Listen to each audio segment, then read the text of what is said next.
Hi friend, welcome to my YouTube channel Sun Indian Study में आपका स्वागत है। उम्मीद है आप अच्छे होंगे, मस्त होंगे, शानदार होंगे। तो चलिए हमने पिछली वीडियो में यहाँ तक पढ़ाया था, फैंस के बारे में आपको बताया था।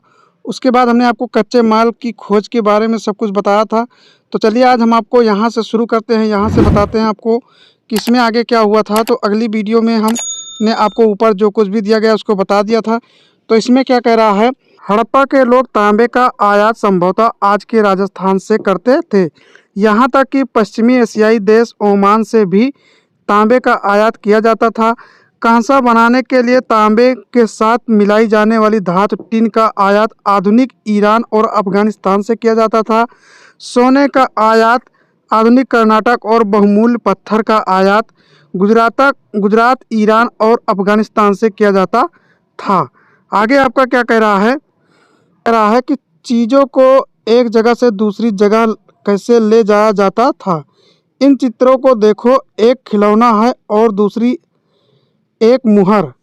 ये जो ऊपर आपको दिया गया है वो खिलौना है और ये जो है आपका एक मुहर है।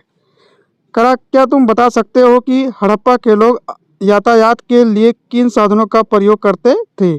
पिछले अध्यायों में क्या तुमको पहिए वाले वाहनों की जानकारी दी गई है। ये क्वेश्चन पूछ रहा है। आगे आपका क्या कह रहा है, नगरों में रहने वालों के लिए भोजन। लोग नगरों के अलावा गांव में भी रहते थे। वे अनाज उगाते थे और जानवर पालते थे। किसान और चरवाहे ही शहरों में रहने वाले शासकों, खेल लेखकों और दस्तकारों को खाने के सामान देते थे। पौधों के अवशेषों से पता चलता है कि हड़प्पा के लोग गेहूं, जौ, दालें, मटर, धान, तिल और सरसों उगाते थे। जमीन की जुताई के लिए हल का प्रयोग करते थे। प्रयोग एक नई बात थी। हड़प्पा काल के हल तो नहीं बच पाए हैं क्योंकि वे प्रायः लकड़ी से बनाए जाते थे, लेकिन हल्के आकार के खिलौने मिले हैं। इस क्षेत्र में बारिश कम होती है, इसलिए सिंचाई के लिए लोगों ने कुछ तरीके अपनाए होंगे। संभवतः पानी का संचय किया जाता होगा और ज़रूरत पड़ने पर उससे फसलों की सिंचाई की जाती होगी।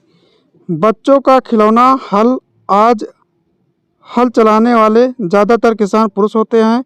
हमें ज्ञात नहीं है कि क्या हड़प्पा में भी यही प्रथा थी। यानी आगे कह रहा, देखिए ये हड़प्पा के समय के हल हैं। देखिए ऐसे थे, आज के हल से बिल्कुल कितना डिफरेंस है इसमें कह रहा है फसलों की सिंचाई की जाती होगी। हड़प्पा के लोग गाय, भैंस, भेड़ और बकरियां पालते थे। बस्तियों के आसपास तालाब और चारागाह होते थे, लेकिन सूखे महीनों में मवेशियों के झुंडों को चारा पानी की तलाश में दूर दूर तक ले जाया जाता था। वे बेर जैसे फलों को इकट्ठा करते थे, मछलियां पकड़ते थे और हिरण जैसे जानवरों का शिकार भी करते थे। तो चलिए नेक्स्ट पेज में हम बताते हैं क्या है। अगला पेज आपका है गुजरात में हड़प्पा कालीन नगर का सूक्ष्म निरीक्षण। तो चलिए इसको देख लेते हैं। कह रहा है कि गुजरात में हड़प्पा कालीन नगर का सूक्ष्म निरीक्षण। कच्छ के इलाके में खदीर बेट के किनारे धौलावीरा नगर बसा था।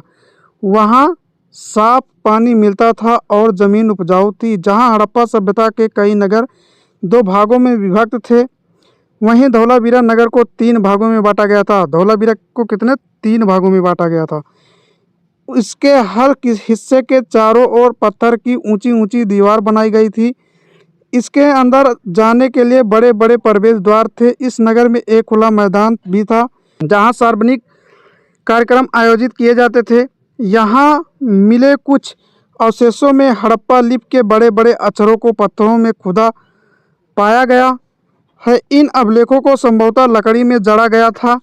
यह एक अनोखा अवशेष है क्योंकि आमतौर पर हड़प्पा के लेख मुहर जैसी छोटी वस्तुओं पर पाए जाते हैं। आगे देखिए क्या कह रहा है। गुजरात की खंभात की खाड़ी में मिलने वाली साबरमती की एक उपनदी के किनारे बसा लोथल नगर ऐसे स्थान पर बसा था जहां कीमती पत्थर जैसा कच्चा माल आसानी से मिल जाता था। यह पत्थरों, शंखों और धातुओं से बनाई गई चीज़ों का एक महत्वपूर्ण केंद्र था। इस नगर में एक भंडार गृह भी था। इस भंडार गृह से कई मुहरें और मुद्रांकन या मुहरबंदी गीली मिट्टी पर दबाने से बनी उनकी छाप मिले हैं। कह रहा लोथल का बंदरगाह, यह बड़ा तालाब लोथल का बंदरगाह रहा होगा, जहां समुद्र के रास्ते आने वाली नावें रुकती थी। संभवतः यहाँ पर माल चढ़ाया उतारा जाता होगा। कहाँ पर? ये जो दिया गया था लोथल का, ये जो है लोथल का बंदरगाह है। क्या है? लोथल का बंदरगाह। आगे कह रहा है यहाँ पर एक इमारत मिली है जहाँ संभवतः मनके बनाने का काम होता था। पत्थर के टुकड़े, अब अधबने मनके बनाने वाले उपकरण और तैयार मनके भी यहाँ मिले हैं। तो जाहिर सी बात है कि वहाँ पर मनके बनाने का कारखाना रहा होगा। आगे कह रहा है, क्या कह रहा है कि मुद्रा मुहर और मुद्रांकन या मुहरबंदी। तो इसमें क्या कह रहा है कि मुद्रा, मुहर और मुद्रांकन या मुहरबंदी। मुहरों का प्रयोग सामान से भरे उन डिब्बों या थैलों को चिन्हित करने के लिए किया जाता होगा जिन्हें एक जगह से दूसरे जगह भेजा जाता था। थैले को बंद करने के बाद उनके मुहानों पर गीली मिट्टी पोत कर उन पर मुहर लगाई जाती थी। मुहर की छाप को मुहरबंदी कहते हैं। अगर यह छाप टूटी हुई नहीं होती थी तो यह साबित हो जाता था कि सामान के साथ छेड़छाड़ नहीं हुई है। आज भी मुहर का प्रयोग होता है। पता लगाओ कि मुहरों का उपयोग किस लिए किया जाता है। आगे कह रहा है सभ्यता के अंत का रहस्य। कह रहा लगभग 3900 साल पहले एक बड़ा बदलाव देखने को मिलता है। अचानक लोगों ने इन नगरों को छोड़ दिया। लेखन, मुहर और बाटों का प्रयोग बंद हो गया। दूर दूर से कच्चे माल का आयात काफ़ी कम हो गया। मोहनजोदड़ो में सड़कों पर कचरे के ढेर बनने लगे।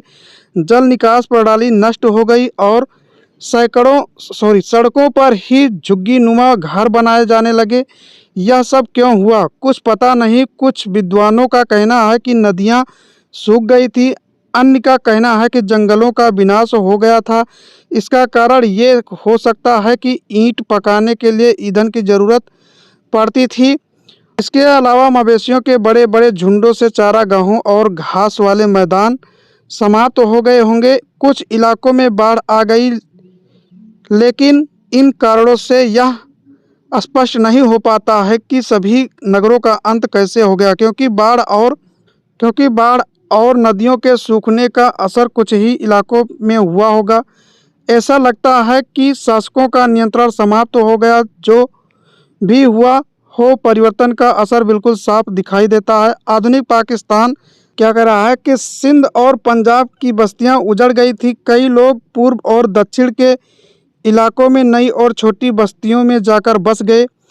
इसके लगभग 1400 साल बाद नए नगरों का विकास हुआ। इनके बारे में तुम अध्याय 5 और 8 में पढ़ोगे। तो चलिए मिलते हैं अब नेक्स्ट वीडियो में, जो कि आपको हम अध्याय नंबर 4 पढ़ाएंगे। तो तब तक के लिए बाय बाय, टेक केयर, जय हिंद, जय भारत।